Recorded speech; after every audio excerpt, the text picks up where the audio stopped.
അജ്മി fresh made roasted റവ wait ലോസിന് ഒരു കാരണം. കേരളത്തിലല്ല ഷൂട്ട് ചെയ്തിരിക്കുന്നത്, കൂടുതലും രാജസ്ഥാനിലാണ്, മദ്രാസിലുമാണ്.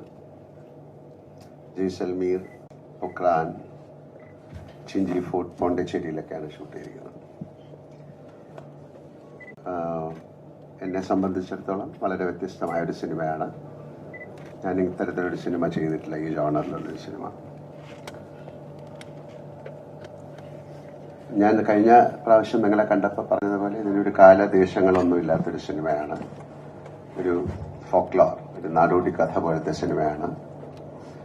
അതിനെ വലിയൊരു ക്യാൻവാസിൽ ഏറ്റവും മനോഹരമായിട്ട് അവതരിപ്പിച്ചിരിക്കുന്നു എന്നാണ് ഞങ്ങൾ വിശ്വസിക്കുന്നത്. ലാലേട്ടൻ, ലിജോ ജോസ് പല്ലിശ്ശേരി, ഈ രണ്ട് കോമ്പിനേഷനുകളും മലയാളികൾ മാത്രമല്ല ഓൾ ഇന്ത്യ വെയിറ്റ് ചെയ്ത് നിൽക്കുന്ന ഒരു കോമ്പിനേഷൻ കൂടെയാണ്. അപ്പോൾ ഞാൻ ആ വാക്ക് ഉപയോഗിക്കുകയാണ്, ഒരു പുതുമ. കാരണം ലാലേട്ടൻ ഇതിനു മുമ്പ് ചെയ്തിട്ടില്ല എന്ന് കഴിഞ്ഞ നേരിന്റെ പ്രൊമോഷനൊക്കെ വന്നപ്പോൾ പറഞ്ഞാണ്. അപ്പോൾ ലാലേട്ടൻ ഏറ്റവും കൂടുതൽ എക്സൈറ്റ് ചെയ്തൊരു ഫാക്ടർ എന്താണ്? അതിനേക്കാൾ ഉപരി അത് പ്രേക്ഷകരിലേക്ക് എത്തിക്കുമ്പോൾ ഉണ്ടാകുന്ന ഒരു സാറ്റിസ്ഫാക്ഷൻ എന്തോരാണ് ഇപ്പോൾ? അല്ല, ഇങ്ങനത്തെ ഒരു ജോണറിലൊരു സിനിമ ഇന്ത്യൻ സിനിമയിൽ ഉണ്ടായിട്ടുണ്ടായില്ല എന്നാണ് ഞാൻ വിശ്വസിക്കുന്നത്. ഇതിനൊരു ഞാൻ അന്ന് പറഞ്ഞൊരു കാലവും ദേശങ്ങളൊന്നും ഇല്ലാത്തൊരു സിനിമയാണത്. അപ്പൊ അതിന്റെ ക്രാഫ്റ്റ് എന്ന് പറയുന്നത് മാറ്റി നിർത്തിയാൽ ക്രാഫ്റ്റ് വൈസ് വളരെ രസകരമായൊരു വലിയൊരു ക്യാൻവാസിലാണ് ഈ സിനിമ ചെയ്തിരിക്കുന്നത്. പക്ഷെ ഒരു സിനിമയ്ക്ക് വേണ്ട എല്ലാ കാര്യങ്ങളും, ഒരു കഥ പറയുമ്പോൾ നമുക്ക് എന്തൊക്കെ വേണോ അതെല്ലാം ഉണ്ട്. അതിൽ പ്രേമമുണ്ട്, പ്രണയമുണ്ട്, വിരഹമുണ്ട്, ദുഃഖമുണ്ട്, സന്തോഷമുണ്ട്, പ്രതികാരമുണ്ട്, അസൂയയുണ്ട്, അങ്ങനെയുള്ള ഹ്യൂമൻ ഇമോഷൻസ് മുഴുവനുള്ളൊരു സിനിമയാണ്. അതിനെ എങ്ങനെ പ്ലേസ് ചെയ്തിരിക്കുന്നു എന്നുള്ളതാണ്. അത് നമ്മൾ സാധാരണ കാണാത്തൊരു ടെറൈനിൽ. നമ്മളിപ്പം ഇത് കേരളത്തിൽ നടന്നൊരു കഥയാണോ എന്ന് ചോദിച്ചാൽ അല്ല, ഇതെവിടെ നടന്നതാണെന്ന് നമുക്ക് പറയാൻ പറ്റില്ല. ഇന്ത്യയിൽ എവിടെയോ ഒരു സ്ഥലത്ത് അതിന് എത്ര പഴക്കമുള്ള ഒരു സിനിമയാണെന്ന്, കാലമാണെന്ന് നമുക്ക് പറയാൻ പറ്റില്ല. അതുകൊണ്ടാണ് കാലദേശങ്ങളില്ല എന്ന് പറയുന്നത്. അപ്പൊ അതിലുപയോഗിച്ചിരിക്കുന്ന അതിന്റെ കോസ്റ്റ്യൂം ആയാലും അതിന്റെ ഭാഷയായാലും അതിലെ ഗാനങ്ങളായാലും അതൊരു കഥ പറയുന്ന രീതിയാണ്. അപ്പൊ അതൊരു വലിയ ക്യാൻവാസിലാണ് ഏറ്റവും മനോഹരമായിട്ട് ഷൂട്ട് ചെയ്തിരിക്കുന്ന സിനിമ എന്ന് ഞാൻ പറയുന്നു. കാര്യം അതിന്റെ ക്യാമറ വർക്ക് ഈസ് സൂപ്പർ, അതിന്റെ മ്യൂസിക് ഈസ് സൂപ്പർ. അങ്ങനെയല്ല, ഒരു സിനിമ നന്നാകണമെങ്കിൽ അതിലെല്ലാവരും നന്നായിട്ട് അഭിനയിക്കണം, അതിന്റെ ക്യാമറ നന്നായിരിക്കണം, പാട്ട് നന്നായിരിക്കണം, ലൊക്കേഷൻ നന്നായി, ഒരുപാട് ഫാക്ടർ ഉണ്ട്. അതിലുപരി അതിനൊരു ഭാഗ്യവും വേണം. ആ ഭാഗ്യത്തിന് വേണ്ടിയിട്ടാണ് നമ്മൾ വെയിറ്റ് ചെയ്യുന്നത്. അല്ലാതെ സിനിമ എന്നുള്ള രീതിയിൽ എന്നെ സംബന്ധിച്ചിടത്തോളം ആസ് ആൻ ആക്ടർ എനിക്ക് വളരെയധികം സംതൃപ്തി തരുന്ന ഒരു സിനിമയാണ്. നമ്മൾ സാധാരണ ചെയ്യാത്ത സിനിമ എന്ന് പറഞ്ഞാൽ ബാക്കി എല്ലാം ഉണ്ട്, പക്ഷെ അതിനെ എങ്ങനെ ട്രീറ്റ് ചെയ്തിരിക്കുന്നു എന്നുള്ളതാണ് ഡിഫറൻറ്റ്. അപ്പം ഇത് പല ഭാഷകളിലേക്ക് ഡബ് ചെയ്യുന്ന അവസരങ്ങളിലൊക്കെ അവിടുത്തെ ആൾക്കാർ പറഞ്ഞ കാര്യങ്ങളാണ് ഞാൻ പറയുന്നത്. അവരാരും ഇത്തരത്തിലൊരു സിനിമ കണ്ടിട്ടില്ല, ഇത് വളരെ ഡിഫറെന്റ് ആയിട്ടുള്ളൊരു സിനിമയാണ്. അപ്പൊ എന്റെ അടുത്ത് ഈ കഥ പറയുന്ന സമയത്തും ഇതിങ്ങനെയാണ് ചെയ്യാൻ പോകുന്നത് പറയുന്ന സമയത്തൊക്കെ ഉള്ള ഒരു ആക്ടർ എന്നുള്ള രീതിയിൽ എന്റെ ഒരു എന്താണ് അതിലേക്ക് എടുത്തു ചാടിയത് അതുകൊണ്ടാണ്. പിന്നെ തീർച്ചയായിട്ടും ലിജോ എനിക്ക് എത്രയോ വർഷമായിട്ട് അറിയാവുന്നതാണ്. അദ്ദേഹത്തിന്റെ സിനിമകൾ ഞാൻ കണ്ടതാണ്. ഞങ്ങൾ ഇതിനു മുമ്പ് പല സിനിമകളെ കുറിച്ച് ഡിസ്കസ് ചെയ്തതാണ്. പക്ഷെ ഇങ്ങനെ ഒരു കഥ വന്നപ്പോൾ തീർച്ചയായും ഷിബു അതാണ് കൂടുതൽ ഇനിഷ്യേറ്റീവ് എടുത്ത്. അങ്ങനെ ഒരു കഥ വന്നപ്പോൾ ഇതിൻ്റെ അകത്തൊരു പോസിബിലിറ്റി ഉണ്ട്, ഒരു വലിയ ക്യാൻവാസിലേക്ക്, നമ്മൾ ചിന്തിച്ചതിനേക്കാളും വലിയ ക്യാൻവാസിലേക്ക് ആ ചിത്രം കൊണ്ടുപോകേണ്ടി വന്നു. കാര്യം അത് നമ്മൾ ഓരോ ഷൂട്ട് ചെയ്തപ്പോൾ അത്തരത്തിലാണ്. അതിൽ ഉപയോഗിച്ചിരിക്കുന്ന ടെക്നിക്സ് ഒക്കെ അങ്ങനെയാണ്. ഇനി 25-ാം തീയതിയാണ് ഈ സിനിമ റിലീസാകുന്നത്. അതിന് ഭാഗ്യം ഉണ്ടാകട്ടെ. ആ ഭാഗ്യം കൂടെയാണ് സിനിമയ്ക്ക് ഇനിയും വേണ്ടത്.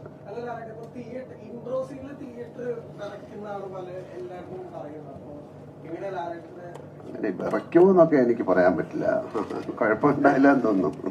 അങ്ങനെയല്ലല്ലോ, ഒരു പ്രസന്റ് ചെയ്യുന്ന രീതിയാണല്ലോ. ഇൻട്രഡക്ഷൻ എന്ന് പറയുന്നത് ഒരു ആ സിനിമയിൽ ഒരാളെ കാണാൻ കാത്തിരിക്കുമ്പോൾ അയാളെ പ്രസന്റ് ചെയ്യുന്ന ഒരു ത്രില്ലാണ്, അതൊരു സ്കില്ലാണ്. ആ സ്കിൽ ഈ സിനിമയിൽ ഉണ്ടായിരിക്കാം. ഇനി കണ്ടിട്ടേ പറയാൻ പറ്റുള്ളൂ. ഇനി മോൻ വിറച്ചില്ല എന്ന് പറഞ്ഞിട്ട് എന്റെ അടുത്ത് വന്ന കുഴപ്പമില്ല. ശിവചേട്ടനൊക്കെ പറഞ്ഞ പ്രതിഭയും പ്രതിഭാസവും നിങ്ങൾ രണ്ടുപേരും കൂടെ ഒന്നിക്കുകയാണ്. ഇതാണ് പ്രേക്ഷകർ ആകാംക്ഷയോട് കാത്തിരിക്കുന്നത്. ലിജോ എന്ന് പറയുന്ന സംവിധായകൻ വലിയ യൂണിവേഴ്സിറ്റിയാണ്. യൂണിവേഴ്സിറ്റി എന്ന് പറഞ്ഞാൽ ഏറ്റവും വലിയ സംവിധായകൻ നമ്മളൊക്കെ ആകാംക്ഷയോട് കാത്തിരിക്കുകയാണ് ഈ സിനിമയിൽ. ലാലേട്ടനെ സംബന്ധിച്ചോളം ലിജോ ചേട്ടനുമായിട്ട് കൂടുമ്പോൾ ഉണ്ടായിരുന്ന ഒരു ആശയക്കുഴപ്പങ്ങളോ അല്ലെങ്കിൽ ടെൻഷനോ ലൊക്കേഷൻ പോകുമ്പോൾ ലിജോ പറയുന്ന ഒരു ഫ്രെയിമുകൾക്ക് വ്യത്യാസമാണ്. അതെങ്ങനെയായിരുന്നു ലാലേട്ടൻ ഉൾക്കൊണ്ടു പോയത്? ലാലേട്ടൻ ഇപ്പൊ പറഞ്ഞ പോലെ പ്രതിഭയും പ്രതിഭാസവും എന്നൊക്കെ ഉള്ളത് വിട്ടിട്ട് ഞാനും ഇദ്ദേഹം കൂടെ ചെയ്യുന്ന ഒരു സിനിമയായിട്ടാണ് ഞാൻ ഇതിനെ കാണുന്നത്. അത് നന്നായിരുന്നോ ഇല്ലയോ ഇതൊക്കെ ആ വാക്കുകളൊക്കെ പിന്നെ ഓരോരുത്തരൊക്കെ തോന്നുന്ന വാക്കുകളാണ്. അപ്പൊ അദ്ദേഹത്തിന്റെ സിനിമകൾ ഞാൻ കണ്ടിട്ടുണ്ട്. അദ്ദേഹത്തിന് എനിക്കറിയാം. അദ്ദേഹത്തിന്റെ ഫാദറുമായിട്ട് ഒരുപാട് സിനിമകൾ ഞാൻ ചെയ്തിട്ടുണ്ട്. അദ്ദേഹത്തിന് സിനിമയെ റെസ്പെക്ട് ചെയ്യുന്ന ഒരാളാണ്. സിനിമയിൽ ഭയങ്കര മാറ്റങ്ങൾ കൊണ്ടുവരാൻ ആഗ്രഹിക്കുന്ന ഒരാളാണ്. അദ്ദേഹത്തിൻ്റെതായൊരു സ്ഥാനമുണ്ട്. അപ്പം അങ്ങനെയുള്ള ഒരാളുടെ കഥയിലേക്ക് പോകുന്ന സമയത്ത് ആ കഥയിൽ വളരെയധികം പ്രത്യേകതയുണ്ട്. നേരത്തെ ചോദിച്ച പോലെ ഇതിൽ ഒരു എന്താണ് ഒരു സ്ഥലത്ത് നടന്നൊരു കഥ, ഒരു അമർ ചിത്ര കഥ എന്ന് പറഞ്ഞ പോലെയാണ് അല്ലേ. അപ്പം അതിൽ എങ്ങനെ വേണം എന്നുള്ളത് നമ്മൾ ആലോചിച്ചപ്പം അതിൻ്റെതായിട്ടുള്ള ലൊക്കേഷനുകള്, കോസ്റ്റ്യൂമ്, കാര്യങ്ങള് എല്ലാം വരുമ്പോഴാണല്ലോ ഒരു കഥാപാത്രമായി മാറുന്നത്. അങ്ങനെ മാറിയപ്പോൾ ഉണ്ടാകുന്ന ചില കൺഫ്യൂഷൻസ് ചിലപ്പോൾ ഉണ്ടാകാം. അതൊക്കെ അദ്ദേഹം അത് നമുക്ക് സോൾവ് ചെയ്ത് തരും. നമുക്ക് സംശയങ്ങൾ തീർച്ചയായിട്ടും ഉണ്ടാവുമല്ലോ. അപ്പൊ ആ സംശയങ്ങളൊക്കെ ദൂരീകരിച്ചുകൊണ്ട് തന്നെയാണ് ആ സിനിമ മുന്നോട്ട് പോയിരിക്കുന്നത്. അപ്പൊ അതിനെ ഒരു സിനിമയെ പിന്നെ എന്താണ് ഒരു വലിയ സിനിമയാക്കി മാറ്റുന്ന ഒരുപാട് ഘടകങ്ങളുണ്ടല്ലോ. അതിലൊക്കെ അദ്ദേഹം ശ്രദ്ധ ഊന്നിയിട്ടുണ്ട്. അതിന്റെ ക്യാമറ ആയാലും, അതിന്റെ കോസ്റ്റ്യൂം ആയാലും, അതിന്റെ മ്യൂസിക് ആയാലും, റീറെക്കോർഡിംഗ് ആയാലും, അതിന്റെ കാസ്റ്റിംഗ് ആയാലും. ആ കാസ്റ്റിങ്ങിൽ തന്നെയാണ് ഞാനും ബന്ധപ്പെട്ടത്. അല്ലാതെ എനിക്ക് വേണ്ടി എഴുതിയ ഒരു കഥയല്ല. ഒരു കഥയിലേക്ക് എന്നെ അദ്ദേഹം കൊണ്ടുവരികയായിരുന്നു. ആരാണ് ചോദിക്കുന്നത്? ആ ചോദിച്ചോളൂ.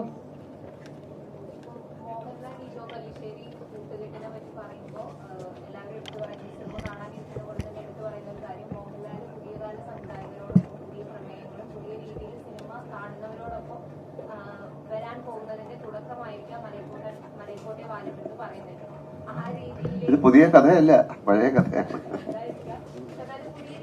അല്ല, പുതിയ രീതിയിൽ സിനിമ സമീപിച്ച ഒരാളാണ് അദ്ദേഹം. അതിലേക്ക് നമ്മളും ബ്ലെൻഡായി എന്നുള്ളതാണ്.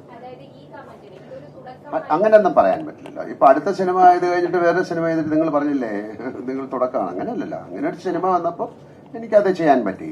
വളരെ ഡിഫറെന്റ് ആയിട്ടുള്ളൊരു സിനിമ വന്നു കഴിഞ്ഞാൽ ചെയ്യും.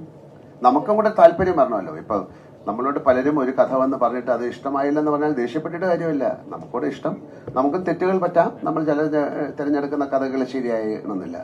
പക്ഷെ ചില കഥകൾ വളരെയധികം നമ്മളെ എക്സൈറ്റ്മെന്റ് ഉണ്ടാക്കും. അത്തരത്തിൽ എക്സൈറ്റ്മെന്റ് ഉണ്ടാക്കിയ ഒരു സിനിമയാണിത്. പിന്നെ അവിടെ ചെല്ലുമ്പോൾ ആ സിനിമ വീണ്ടും വളരെയധികം നന്നായിട്ട് ഗ്രോ ചെയ്യുമ്പോൾ നമ്മളും അതിലേക്ക് അറിഞ്ഞോ അറിയാതെയോ പെട്ടുപോവുകയാണ്. അപ്പൊ ആ ഒരു പെടൽ അത് വളരെ ബ്യൂട്ടിഫുൾ ആയിരുന്നു. അപ്പൊ അതുകൊണ്ടൊരു നല്ല സിനിമയാവും. അതുകൊണ്ട് ഇനി വരുന്നതെല്ലാം മറ്റേ മലൈക്കോട്ടെ വാലിബൻ പോലെയുള്ള സിനിമയാണെന്ന് പറയാൻ പറ്റില്ല. ആസ് ആൻ ആക്ടർ എനിക്ക് കഥാപാത്രങ്ങൾ കിട്ടുക എന്ന് പറയുന്നത് ഒരു ഭാഗ്യമാണ്. അല്ല, ഞാൻ നാളെ എണീറ്റ് മലൈക്കോട്ടെ വാലിബൻ എന്നൊരു സിനിമ ചെയ്യണം എന്ന് ആഗ്രഹിച്ചാൽ പറ്റില്ലല്ലോ. It has to come to me. അതാണ് ആക്ടേഴ്സ് എന്ന് പറയുന്നത്.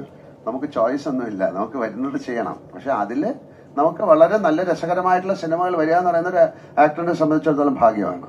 അപ്പൊ ആ ഒരു ഭാഗ്യമായിട്ടാണ് ഞാൻ ഈ സിനിമയെ കാണുന്നത്. ലോകത്തെവിടെയായാലും ഏത് സമയത്തും ഈവനിംഗ് കേരള വാർത്തകളും മറ്റു അറിയിപ്പുകളും അറിയാൻ ഞങ്ങളുടെ യൂട്യൂബ് ചാനൽ സബ്സ്ക്രൈബ് ചെയ്യുക.